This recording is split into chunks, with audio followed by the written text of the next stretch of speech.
వెనకాల ఉన్నారనేసి పార్టీ వర్గాలే చర్చించుకుంటున్నాయి. ఉమ్, పార్టీ వర్గాలే, ఇది మన అధినేతే ఈయనకి ఏదో పొంగిలి పెట్టేసినాడు ఈ రోజు విజయసాయి రెడ్డి కథ అయిపోయింది. ఇంక చూడండి, ఇది చిలికి చిలికి గాలు లాగా అయ్యి ఒక 1 మంత్ కంతా కూడా విజయసాయి రెడ్డిని పార్టీ నుండి డిలీట్ చేస్తారు. మీరు ఉమ్. కాల్చుకుని చూడండి. డిలీట్ అయిన తర్వాత పార్టీ విజయసాయి రెడ్డి గారు మీడియా ముందుకు వస్తాడు. జగన్మోహన్ రెడ్డి బండారాన్ని గుట్టు మొత్తం బయట పెడతారు. పెద్ద పెద్ద కథలన్నీ చెప్తాడు. అంటే పార్టీ నుంచి డిలీట్ చేస్తారన్నారు కదా, అంటే ఈ ఈ ఆరోపణలు అన్ని కూడా నిజమేను, ఈయన మీద ఎలిగేషన్లు వచ్చినాయి కాబట్టి ఈయన్ని పార్టీని సస్పెండ్ చేస్తున్నా అని అంటారా? ఇక్కడ ఒక విషయం మర్చిపోతుంది.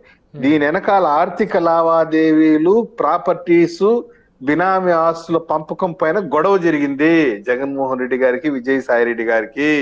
మీరు విన్నారా? అప్పుడేమన్నా పక్క నుండి చూసారా ప్రసాద్ గారు? సార్ ఇప్పుడు పక్క నుండి చూసేది, వెనక నుండి చూసేది అవల్ల కాదు సార్. నేను విజయసాయి రెడ్డి గారిని అడుగుతున్నా.